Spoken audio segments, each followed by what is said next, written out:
Assalamualaikum warahmatullahi wabarakatuh. Salam sejahtera bagi kita semua. Yang terhormat Bapak Ibu Dewan Juri Gebiar Bahasa dan Sastra Indonesia, serta teman-teman dan hadirin yang saya cintai dan saya banggakan. Pertama-tama, marilah kita panjatkan puji serta syukur kita kehadirat Allah Subhanahu wa Ta'ala, karena berkat rahmat dan hidayahnya kita masih diberi kesempatan untuk berkomunikasi dan berinteraksi walau terhalang dengan jarak.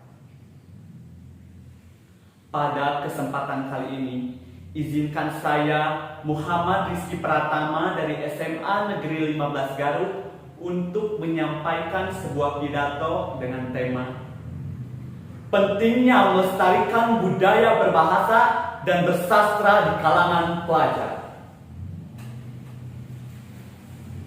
Teman-teman generasi milenial, bahasa dan sastra merupakan dua hal yang tidak dapat dipisahkan. Sastra merupakan salah satu bentuk karya seni yang menggunakan bahasa sebagai media penyampaiannya. Bahasa ini digunakan sastrawan sebagai media untuk menyampaikan ide atau gagasannya kepada masyarakat luas. Hal ini menandakan bahwa bahasa dan sastra harus terus dilestarikan untuk menjaga jati diri bangsa Indonesia.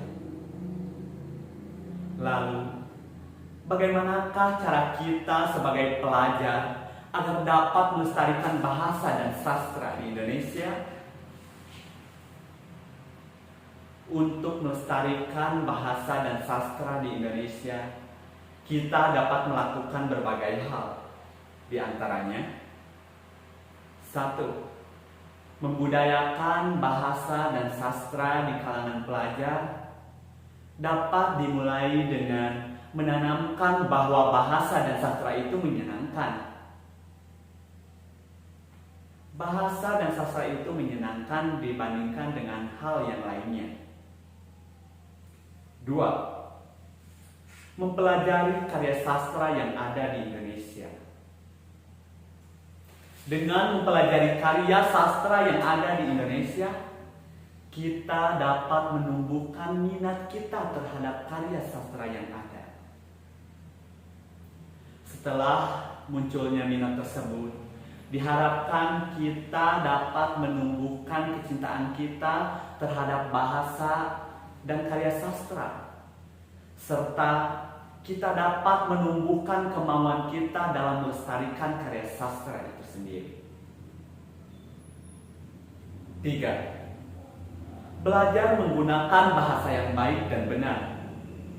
Sebagaimana generasi milenial sekarang yang selalu menyatukan bahasa asing dengan bahasa lokal. Apakah itu yang disebut dengan bahasa yang baik dan benar? Tentunya tidak. Dan apabila kita menggunakan bahasa yang baik dan benar, maka kita dapat menciptakan sebuah perkembangan bagi generasi milenial dalam berbahasa. 4. Menyebarkan kecintaan kita terhadap bahasa dan karya sastra. Diharapkan orang-orang sekitar kita menjadi ikut mencintai bahasa dan sastra Indonesia ini. Karena jika bertambahnya orang yang mencintai bahasa dan sastra di Indonesia, maka kita akan menjadi pusat perhatian orang-orang yang dapat memperkuat eksistensi budaya berbahasa dan sastra di Indonesia. 5. Budayakan literasi atau membaca serta menulis kepada pelajar. Sebagaimana itu semua adalah bentuk dari karya sastra. Teman-teman generasi milenial,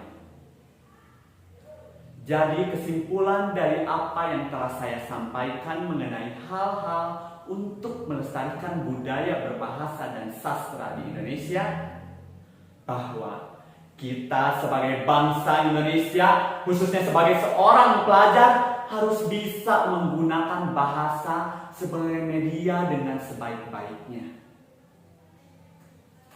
Serta kita harus terus berusaha untuk mulai mencintai karya-karya sastra yang ada di Indonesia. Agar apa? Agar kita sebagai pelajar dapat menjadi generasi yang dapat meneruskan para sastrawan ke depannya. Maka dari itu, saya harap kita semua dapat melestarikan budaya berbahasa dan bersastra di Indonesia dengan bersama-sama.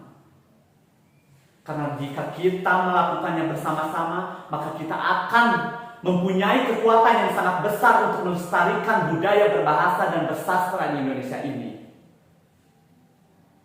Mungkin hanya itu pidato yang dapat saya sampaikan.